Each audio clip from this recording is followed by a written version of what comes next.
The Alps, Europe's majestic wonderland. Yet deep inside lies one of the world's longest road tunnels. Daily it carries thousands of motorists in safety. Until an ordinary lorry explodes into flames. The tunnel turns into a terrifying death trap in just 14 minutes. Now, with cutting-edge computer technology, we reveal exactly what went wrong. Disasters don't just happen, they're a chain of critical events. Unravel those fateful decisions in the final seconds from disaster.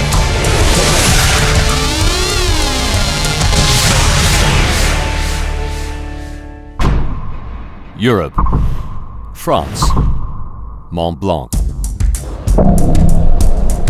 March 24th, 1999.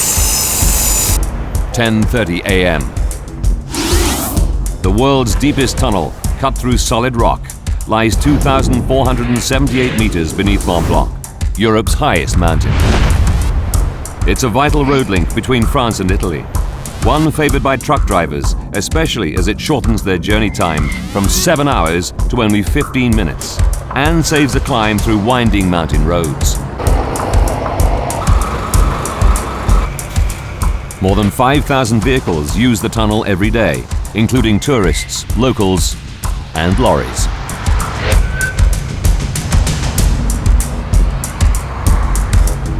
It's a fine spring morning as British trucker John Whitby heads for the toll on the Italian side. As you come up through the mountains towards the tunnel entrance, it's very picturesque, and then there's this little black hole in the side of the mountain. Prior to this particular day, I'd always been quite happy to go through the tunnels. Some use the tunnel for pleasure. Extreme skier Nicolas Borghi is heading from his home in Italy to the ski slopes of France. That day, the snow conditions were perfect. It is my passion to ski off-piste. We packed our ski boots and all our other gear in the car and drove towards the tunnel. When we got there, we paid our tolls and entered the tunnel as we'd done 1,000 times before.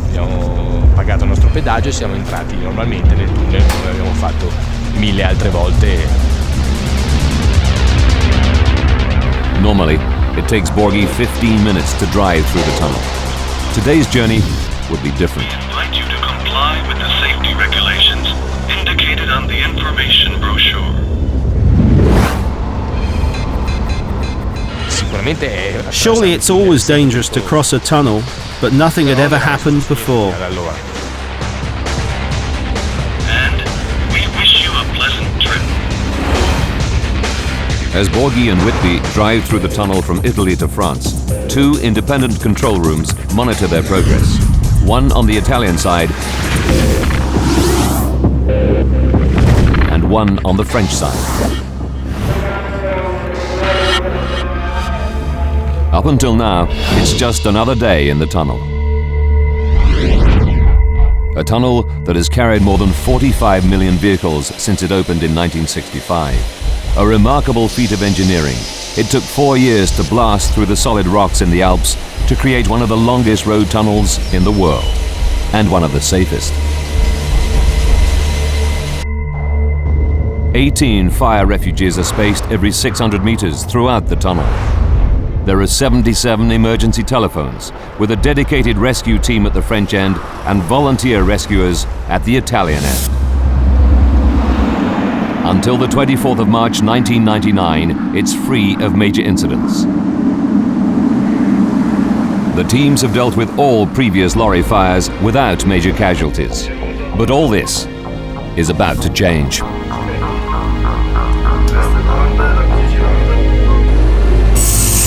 10:46 a.m. A 40-ton refrigerated lorry arrives at the toll booth on the French side of the tunnel. Just one of the 2,000 lorries that use the tunnel every day. Behind the wheel is Gilbert de Grave, a 57-year-old Belgian driver with 25 years experience. 10:47. He enters the tunnel and reaches 60 kilometers per hour.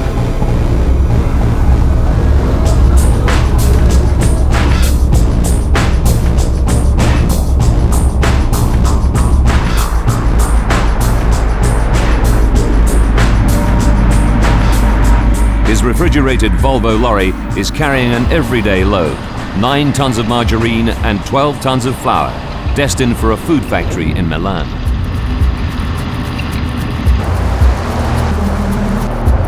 Other lorries and cars enter the tunnel behind him.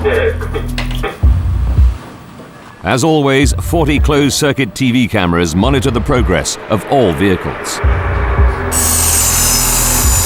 10:49. De Graaf's lorry has been in the tunnel for 2 minutes, but neither he nor the closed-circuit TV cameras can yet pick up the first signs of trouble. White smoke is escaping from behind his cab. De Graaf's lorry is now more than 2,400 meters underground and over 2 kilometers into the tunnel. Unaware of the smoke, he continues on his journey. 10:50. The smoke increases. De Graaf is nearing the middle of the tunnel. 9 sensors run the length of the tunnel. They feed information on the visibility to control rooms at either end. When visibility is reduced by 30%, it triggers an alarm. But the smoke billowing from De Graaf's lorry is not that dense yet. At last, De Graaf does notice. I looked at my side mirrors. I saw some smoke at the right side, but not much. So I drove on normally. It's 10:51. De Graaf is 5 kilometers into the French side, and the situation is now far from normal. Oncoming cars and lorries can clearly see smoke from behind the cab. It passes under the trailer and swirls up towards the roof of the tunnel. More and more drivers realize something is seriously wrong. They try to get De Graaf's attention. 10:52. Now the smoke is dense enough to trigger the tunnel sensors. These raise an alarm in the French control room, but not the Italian one, as it's been turned off because of a false alarm the previous day. False alarms are not uncommon. At this stage, only the French tunnel operator hears the alarm, but doesn't know its cause. Meanwhile, the entrance tolls to the tunnel remain open. Vehicles continue to enter from both ends.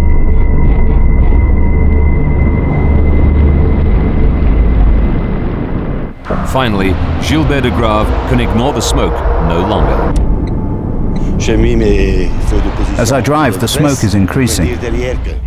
I put on my hazard lights to warn the people behind and avoid an accident.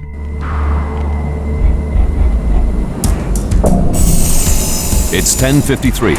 He brings his lorry to a halt. He's 6 kilometers in, the halfway point of the Mont Blanc tunnel. I stopped slowly. I got out of the truck and the smoke was much more noticeable. A queue quickly forms behind him. I tried to grab hold of the extinguisher, but I didn't have time because the whole cabin was in flames. Suddenly, it explodes. De Graaf abandons his lorry and runs towards Italy. Driving towards him on the other side of the road is the Italian skier Nicolas Borghi.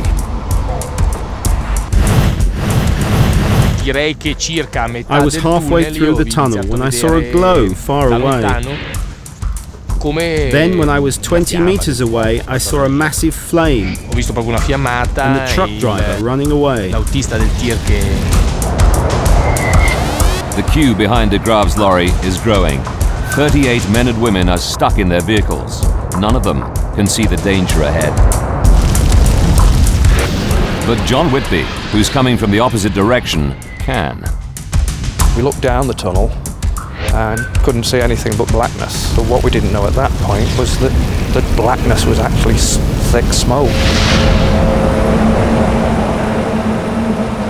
And that thick smoke is rapidly enveloping the vehicles stuck behind De Graaf's lorry. Within seconds, the road tunnel will turn into a raging inferno.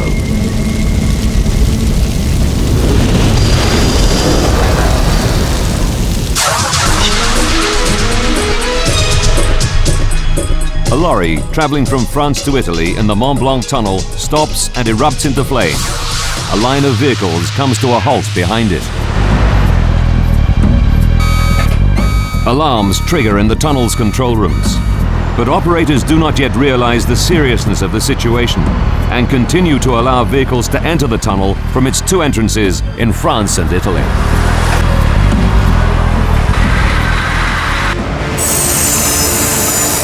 "10:54. The lorry's been on fire for 1 minute. Someone in the tunnel sees the smoke and uses the emergency phone at Refuge 22, 300 meters from the lorry, to raise the alarm. It rings through to the Italian control room. The operator there gets his first direct information that there's a serious problem. Immediately, the Italian and French controllers speak to each other. Now, they can clearly see the smoke on their monitors. But they can't see the lorry. It's hidden by the smoke. Realizing the danger, they close the tunnel to new vehicles at both sides. But for the 25 vehicles and 38 people who've already followed de Graaf's lorry into the tunnel, it's too late. They're either driving towards the lorry or they're already stuck behind it.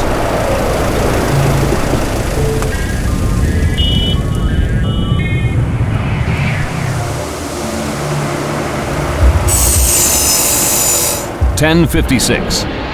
By now, thick black smoke is moving over the first of the vehicles trapped behind the lorry back towards France. But ahead of the flaming lorry towards Italy, the smoke is spreading more slowly. Drivers coming from that direction include Nicholas Borghi. I myself and the cars behind me were able to reverse till we reached a lay-by where we could do a U-turn and head towards the exit.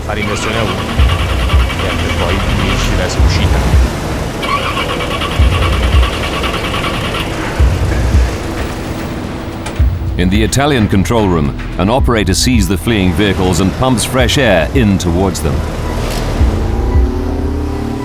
But this increased airflow moves through the tunnel towards the fire and onto France.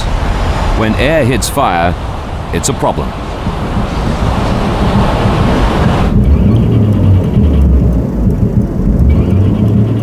Like Borghi, John Whitby is also trying to escape. He stops 300 meters from the Inferno.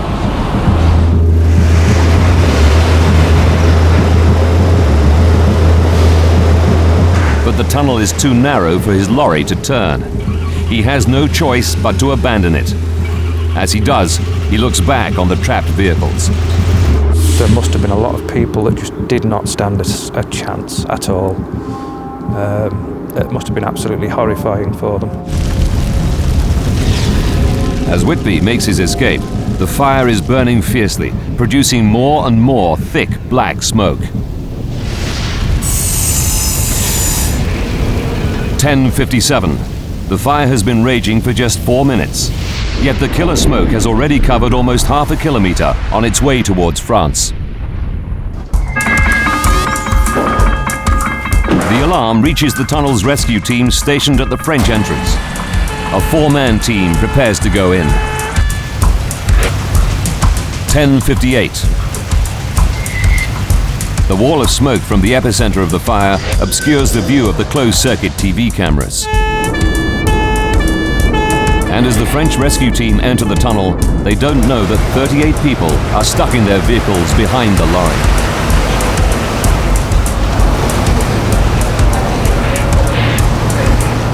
For the drivers, the situation is horrific. The visibility is reduced to half a meter.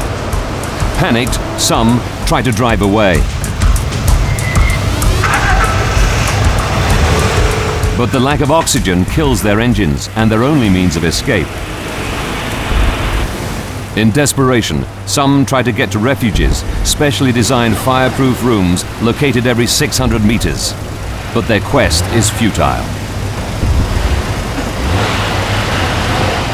It's a living nightmare.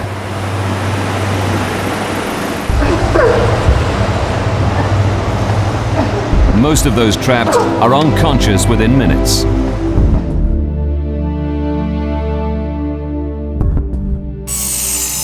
It's now 11 o'clock.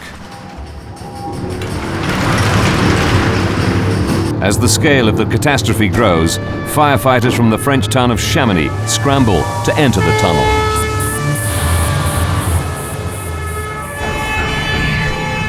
But they manage to travel less than 4 kilometers before their vehicle is engulfed by the wall of smoke.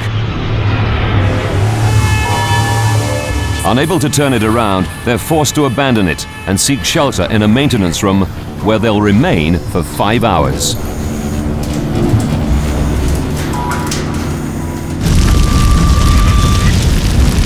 Still, no emergency services managed to reach the center of the blaze.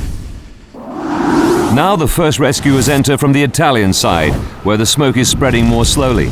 John Whitby is still by his lorry when he sees them. The wail of sirens came down the tube, and they screamed past us down into the darkness ahead. And they were sort of swallowed up by the smoke, actually.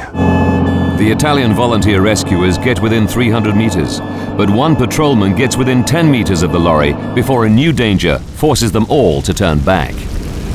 There were 6 explosions in rapid succession, which were just bang, bang, bang, bang, bang, very quick, and they were very powerful explosions. Tires from the vehicles explode. They send deadly shrapnel flying.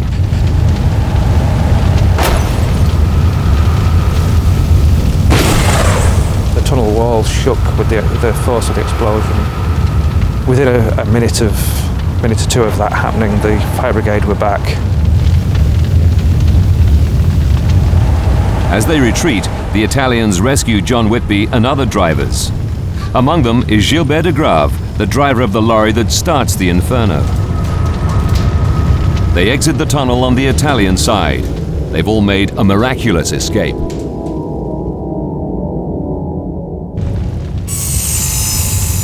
It's 11:11.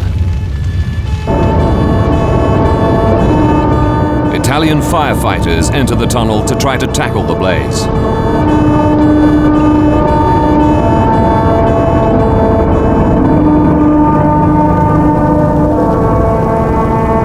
Leading them is Fire Chief Dionisi Glari.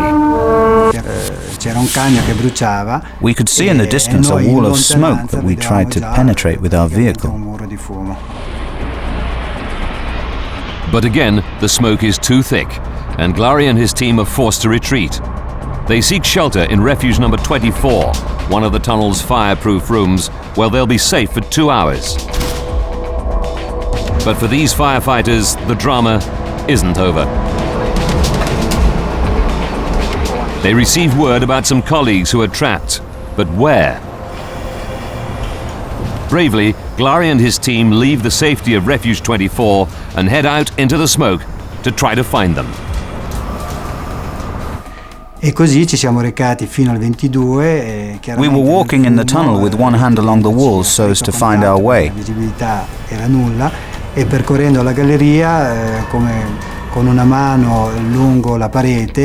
Reaching the next refuge, we entered, looked around and found there was no one there.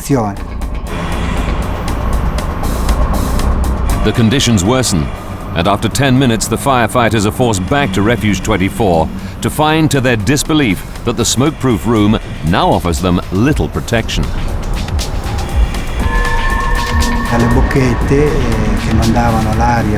We saw smoke coming from the ventilation vents that should send clean air into the refuge. With their breathing apparatus running on empty, they're desperately short of air. Outside, the operation commander hatches a plan. The trapped firefighters are told that beneath the road is a ventilation duct full of fresh air which may offer a means of escape. The problem is finding the door without getting lost in the smoke.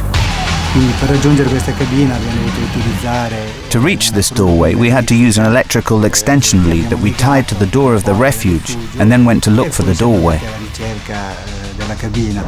At the same time, more Italian firefighters are sent in through the ventilation duct to try to open the door from below.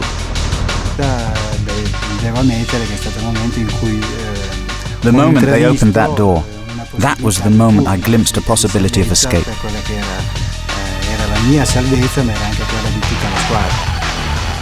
The rescuers become the rescued. After 3 hours, Glary and his team are able to escape through the ventilation duct.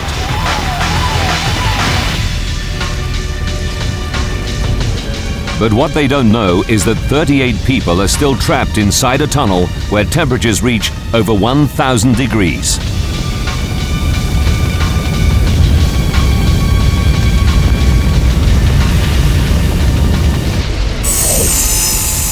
(11:30).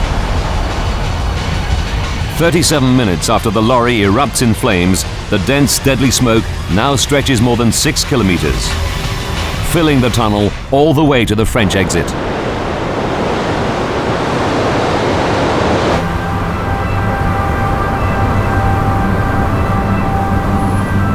Firefighters abandon all efforts to attack the flames. No one in the tunnel has a chance of survival. Such is the ferocity of the fire that it burns for 53 hours. Only then can firefighters pick their way through the charred debris. They're horrified to discover the remains of the 38 trapped people. These pictures reveal the true extent of the horror. Those who survive, like Nicholas Borghi, are astonished at the fire's ferocity. More shocking is that the heat had melted the steel in the lorries.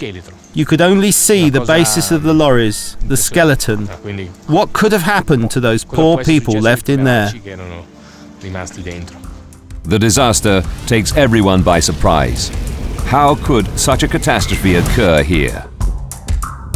How could an ordinary lorry carrying an ordinary load of margarine and flour end up causing one of the worst road tunnel disasters on record? From the moment the lorry enters the tunnel, it takes just 14 minutes for 38 people to perish. Now we rewind the events of that fateful day and go deep into the investigation to reveal what really happened.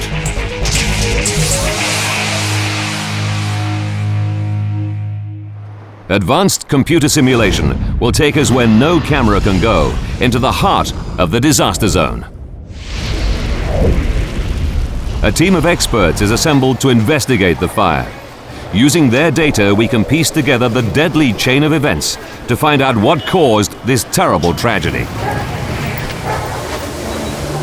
The first mystery facing the experts is what starts the fire in the lorry.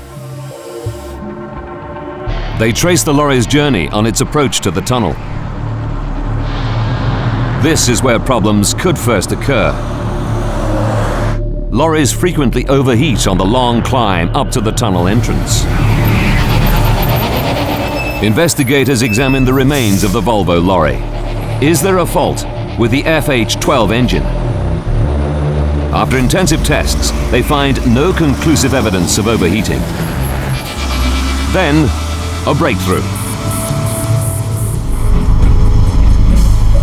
The investigators find particles inside the engine that can only have got there if the air filter had burnt before the main fire. But how could the air filter have burnt first?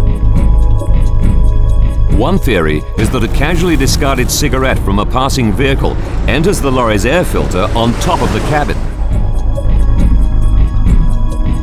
The cigarette travels down to the filter, which catches fire. Particles then enter the engine, causing that to catch fire and thus starting the blaze. It's a strong possibility. Investigators then carry out an experiment on a similar lorry in similar conditions. Although not conclusive, it proves a cigarette butt entering the air filter could cause a fire. But that in itself is not enough to cause a tragedy on the scale of the Mont Blanc tunnel fire. So how did this small fire turn into a raging inferno?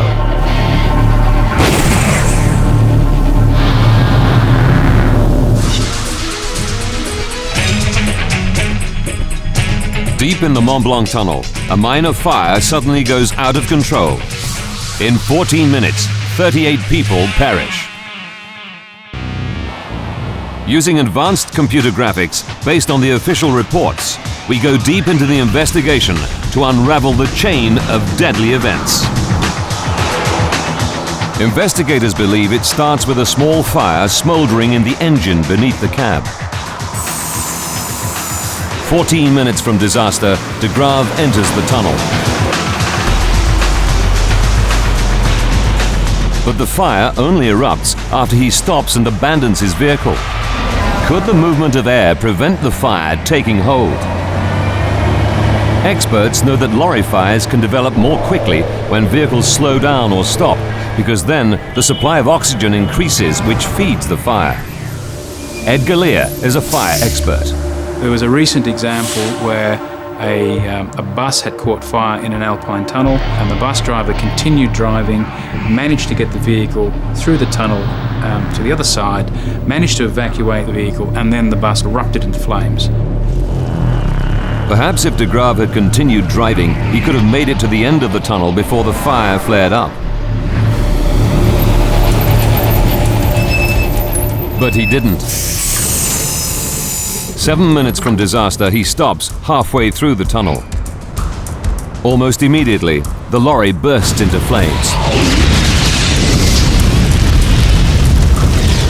But why did it spread so quickly? Underneath the refrigerated trailer, just meters from the flames, are the lorry's diesel tanks. Investigators realize that in previous lorry fires, diesel is a contributing factor. Did diesel from de Grave's lorry fuel the fire? Didier Lacroix has studied hundreds of fires and knows where to look.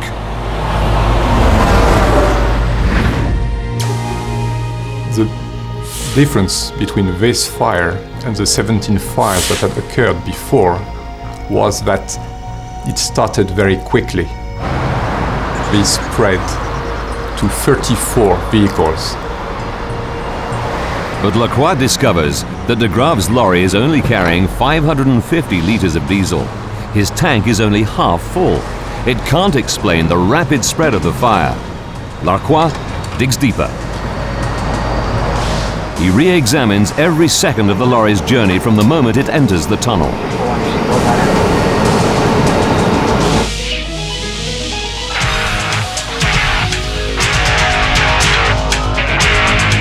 His team turn their attention to the contents of the refrigerated trailer. It's only carrying 9 tons of margarine and 12 tons of flour, a seemingly harmless load. They're not even classified as dangerous goods. But with little else to go on, they begin to experiment with the cargo. One of the things we discovered was that goods that are not classified officially as dangerous can lead to a very serious fire.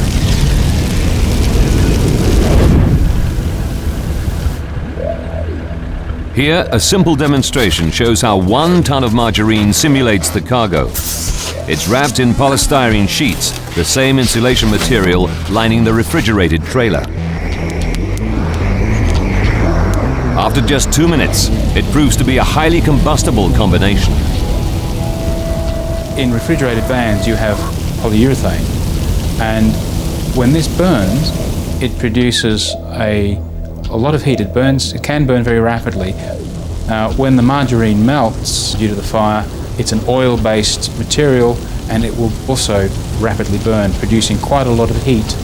Margarine has a very high energy content. Incredibly, when it's melted, it's almost as dangerous as petrol. Our experiment shows how dangerous things can be in the open air.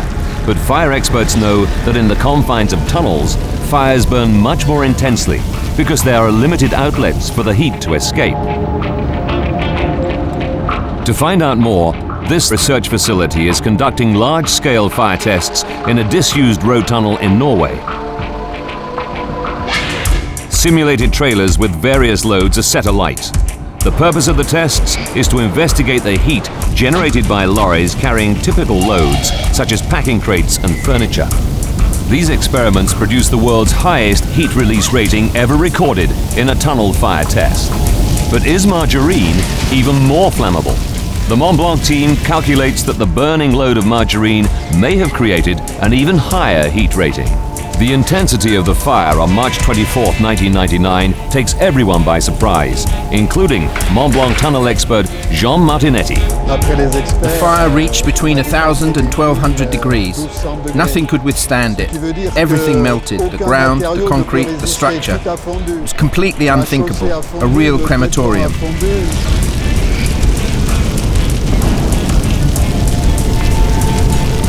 Investigators are shocked that such a simple cargo of margarine and flour, not classified as dangerous, could produce a fire almost as powerful as a 30,000-litre petrol tanker. But 14 other lorries are stuck in an 800-metre queue behind the first burning lorry. Could these have contributed to the fire? The second truck was also carrying margarine. There were 2 trucks carrying large quantities of polyethylene. The combined firepower of these lorries burning together takes the Inferno to another unimaginable level of horror for the 38 people trapped in the tunnel. The vehicles that were involved in the fire had the energy content equivalent of about 5 to 7 petrol tankers full of fuel. But for these vehicles to contribute to the Inferno, the fire first had to spread to them. So how did that happen? 3 explanations emerge. First, the burning truck radiates heat and generates hot gases that in the confines of a tunnel can ignite vehicles a great distance from the fire. Another way is that the vehicle that's on fire is leaking fuel and it runs along the length of the tunnel. Yet another way is if the fire is very intense, the road surface itself catches fire and then that will ignite the other vehicles in the tunnel. Investigators are not able to prove which of the 3 methods causes the fire to spread, but they do make another discovery. Fire is not the real killer.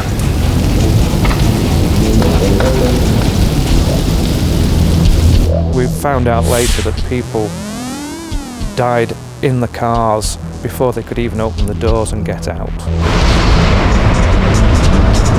So if fire is not the killer, what is?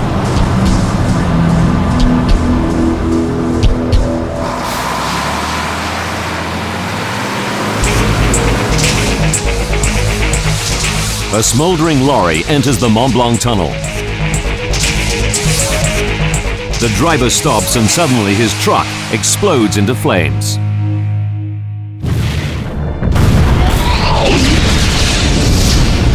Investigators know that the driver manages to escape the Inferno by running towards Italy. But 38 motorists behind his lorry back towards France perish. Why?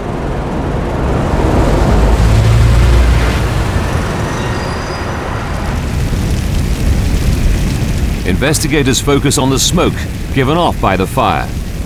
Without realizing it, John Whitby is a witness to this deadly wall of smoke. All we could see ahead was blackness about 200 metres from where we were stopped. It was just completely dark.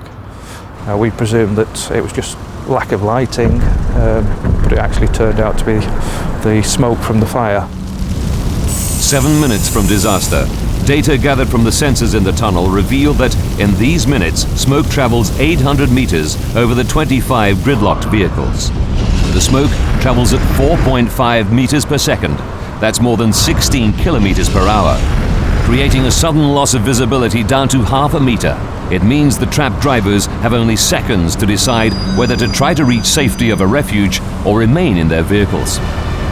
People probably believe that they're safe in their vehicle, that the smoke is not going to be too much of a problem, that the fire will be brought under control and they might as well stay in their car.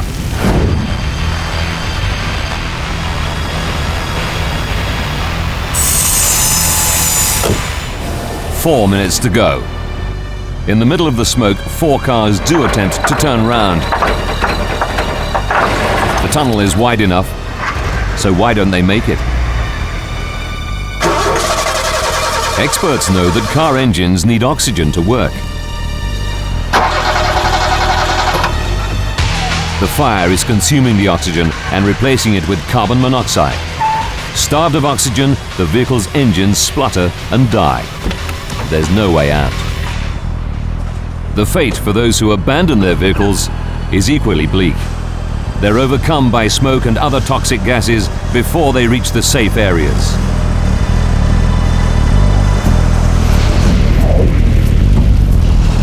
Analysis of the scene reveals that the smoke contains cyanide, a gas that no one can survive.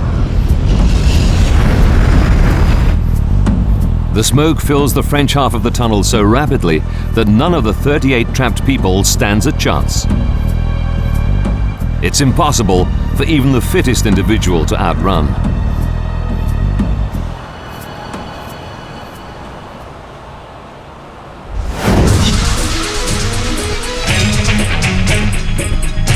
"14 minutes after the lorry enters the tunnel, everyone in the tail bank behind the truck has perished."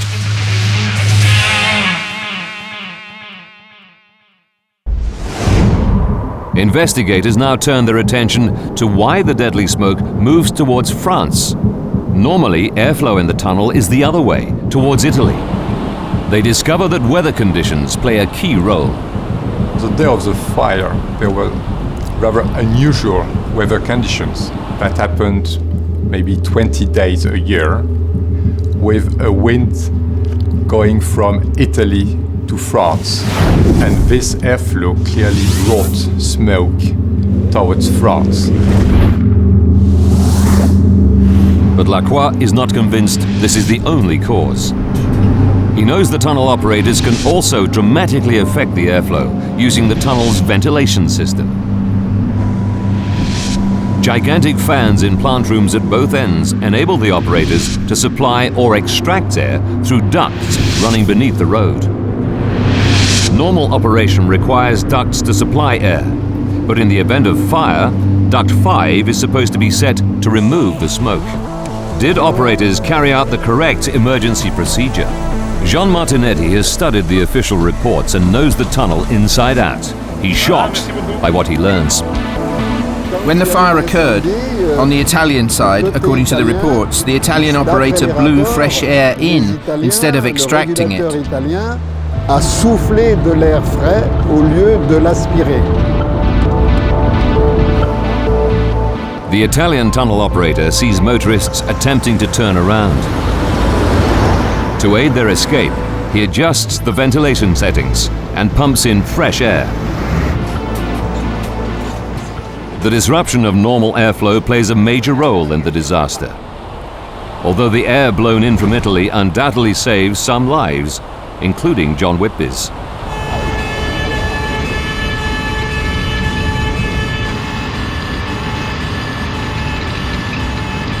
I realised how lucky I was. 90% of the time, the smoke would have come the other way to Italy, and I wouldn't be here now. But the air being pumped in from Italy moves the smoke towards France at a terrifying speed. After enveloping the vehicles trapped behind the burning lorry, the smoke accelerates, now moving at 6 meters per second. On the French side, the whole French half of the tunnel was filled with smoke in little over half an hour.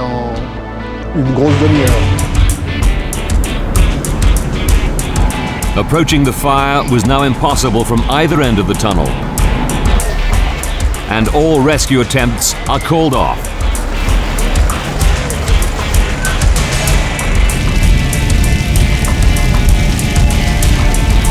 But a startling discovery is about to be made.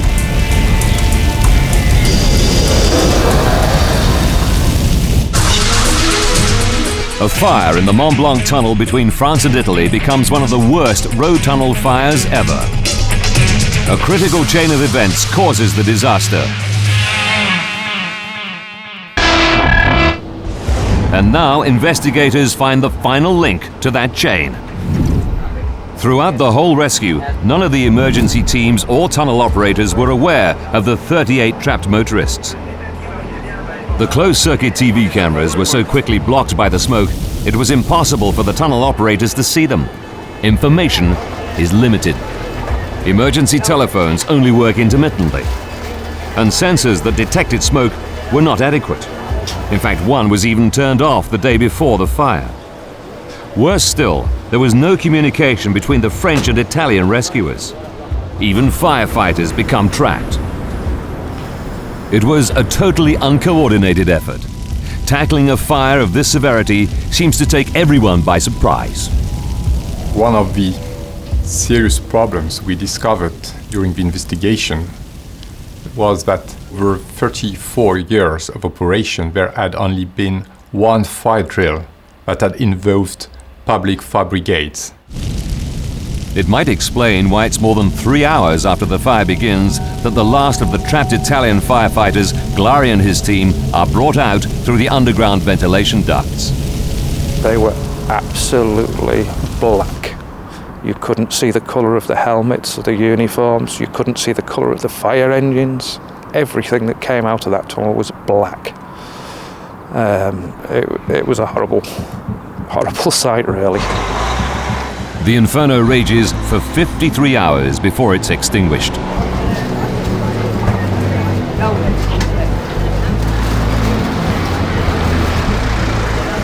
I really hope that something is done to improve the safety of these tunnels.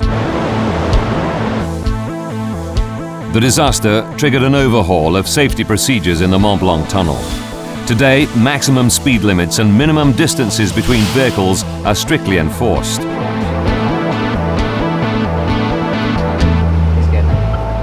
"17 previous fires in the tunnel were caused by lorries, but now sophisticated thermal sensors at each entrance scan all lorries to detect dangerous heat emissions before they enter the tunnel."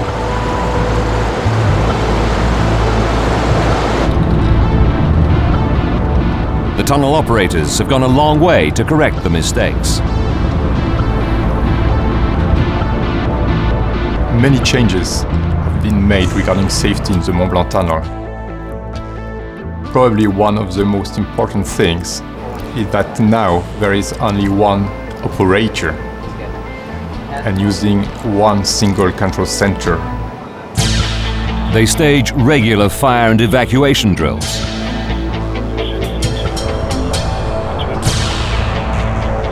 The refuges are now pressurized and fitted with a video link to the control room.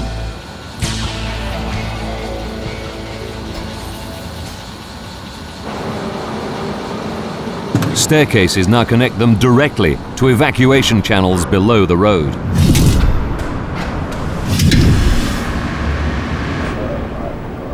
There's now a firefighting team permanently based in the center of the tunnel. And fire trucks are equipped with heat-seeking systems so that they can locate people in zero visibility. March 24, 1999 provided clues that may save lives in the future. But it's small consolation for relatives of the people who died in the tunnel,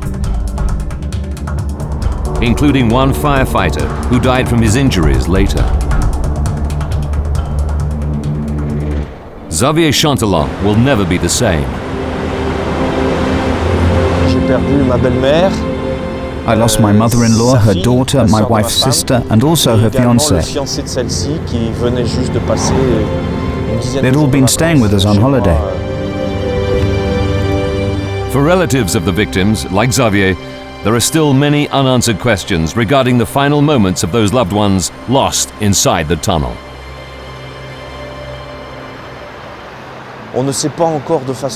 We still do not know for sure how they died. I'm sure I don't need to describe the horrific images I have in my head. People running about on fire or collapsing, trying to get out. You think of everything. The Mont Blanc tunnel fire and its critical chain of events reveals the dangers of deep road tunnels.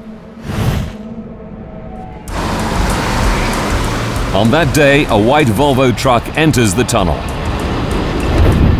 A small fire under the cab gives off a stream of white smoke. The lorry stops. More air reaches the fire, causing it to erupt. The ordinary cargo of margarine turns deadly, creating a fire with the same potential as a 30,000-litre fuel tanker.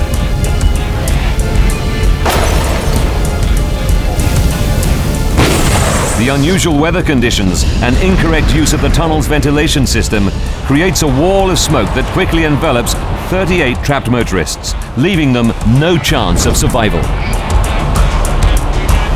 But was this critical chain of events unique?